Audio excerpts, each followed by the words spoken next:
Olá e seja muito bem-vindo a mais um vídeo do canal UThermal. Neste vídeo nós vamos discutir o diagrama TXY, que é um diagrama utilizado para representar o equilíbrio líquido-vapor de misturas binárias a uma dada pressão. Nesse diagrama, T representa a temperatura e XY representam as frações molares do composto 1 nas fases líquida e vapor, respectivamente.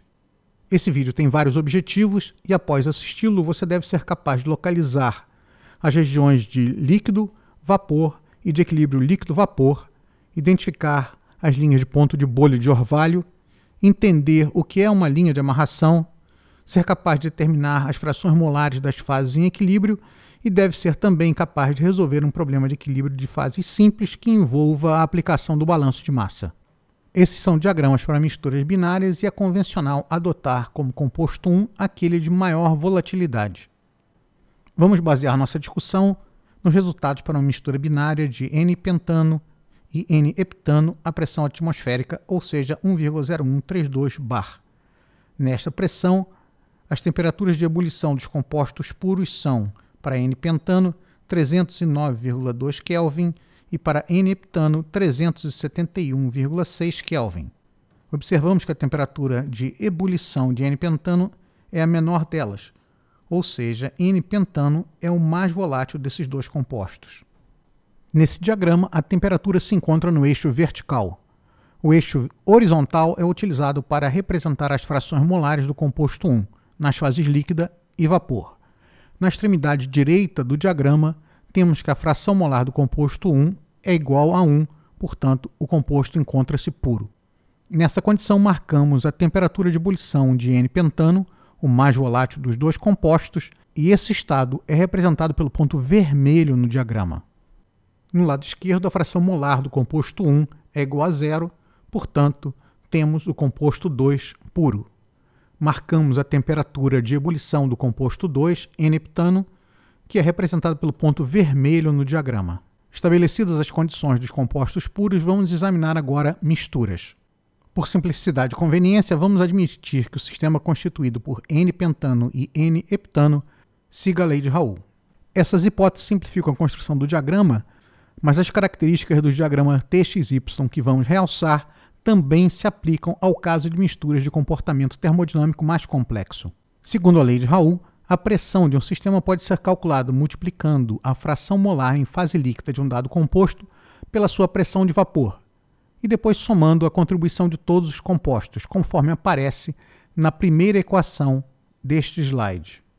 A pressão de vapor de uma substância depende da temperatura. A segunda equação desse slide é chamada equação de Antoine. Ela estabelece a dependência funcional entre temperatura e pressão de vapor. Os parâmetros A, B e C de N-pentano e N-heptano foram obtidos do NIST Chemistry Webbook, cuja referência se encontra na tela. No caso da construção desse diagrama, conhecemos em cada ponto o valor da pressão, que é especificada, e impomos uma composição para a fase líquida. A incógnita é a temperatura. Note que, devido à relação funcional entre temperatura e a pressão de vapor de cada composto, não é possível isolar a temperatura do lado esquerdo da equação e obter uma fórmula explícita. É absolutamente necessário realizar a resolução numérica para determinar a condição de equilíbrio de fases em cada ponto. Os detalhes matemáticos serão omitidos e passamos diretamente à análise do diagrama. Aí aparece uma linha verde que foi denominada de linha de ponto de bolha. Logo em seguida vamos ver por que ela recebe esse nome. Esta linha verde é um gráfico de X1, fração molar do composto 1 em fase líquida, versus a pressão. Podemos estender esse diagrama e plotar também a relação entre a fração molar do composto 1 na fase vapor e a pressão. Para isso, usamos a condição de equilíbrio de fases do composto 1, que corresponde à primeira equação desse slide.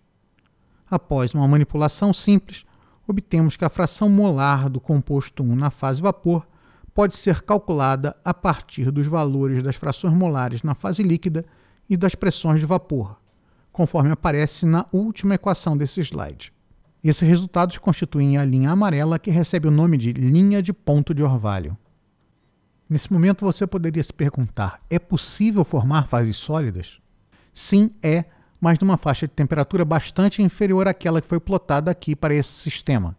Portanto, não vamos nos preocupar com a formação de fases sólidas nas discussões que se seguem. Temperaturas baixas nesse diagrama representam estados em que a mistura se encontra totalmente em fase líquida. Em temperaturas elevadas, o sistema se encontra totalmente em fase vapor. Condições intermediárias, delimitadas pelas linhas de ponto de bolha e de orvalho, representam estados em que existe equilíbrio líquido-vapor para essa mistura. Se você está usando esses slides para estudar, pode ficar tentado a memorizar que a linha inferior é a linha de ponto de bolha e a linha superior é a linha de ponto de orvalho. Não vale a pena decorar isso. É muito simples deduzir através de um experimento mental que linha é a de bolha e qual linha é a de orvalho. Por exemplo, comece seu experimento mental em uma temperatura elevada, no qual o sistema seria um vapor. Mantendo a composição constante, diminua a temperatura, conforme o processo indicado pela flecha vermelha. Quando ela intercepta a linha, estamos numa condição de saturação, que contém uma grande quantidade de vapor e uma pequena quantidade de fase líquida. Portanto, estamos numa condição de ponto de orvalho. Raciocínio inverso se aplica para detectar a linha de ponto de bolha. Vamos usar o diagrama agora para determinar a pressão atmosférica, quais as composições das fases líquido e vapor em equilíbrio a temperatura de 340 Kelvin. A linha vermelha é uma linha de amarração. Uma linha de amarração conecta as composições de fases em equilíbrio. No caso, as fases líquido e vapor em equilíbrio a 340 Kelvin.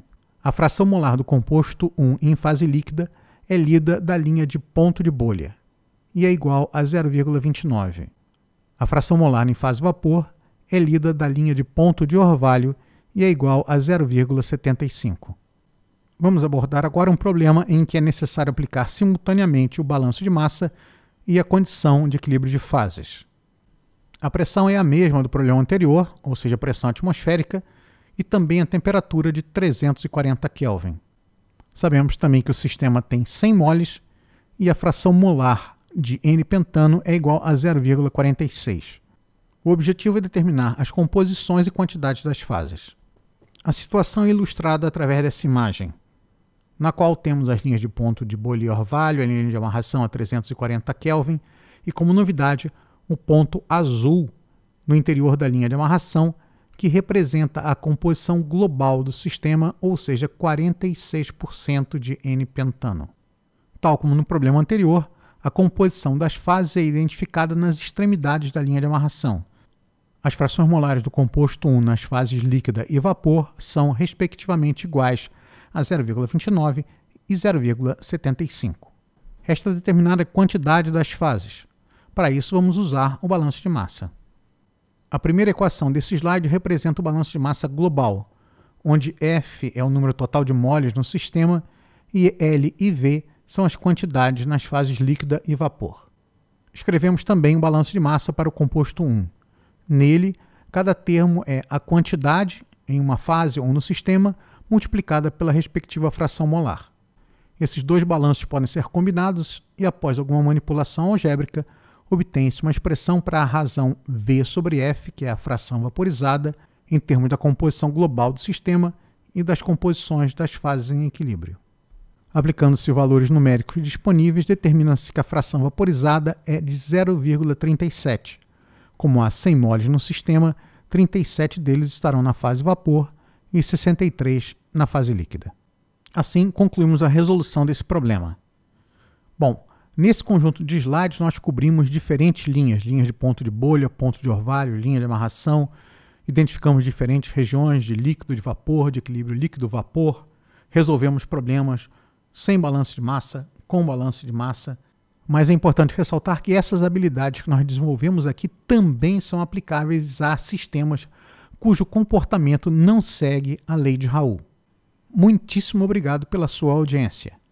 Se você ainda não é inscrito no canal UThermo, não perca tempo e faça isso agora. Siga também a nossa página no Facebook. Meu nome é Marcelo Castier, um grande abraço e vemo-nos no próximo vídeo do canal UThermo.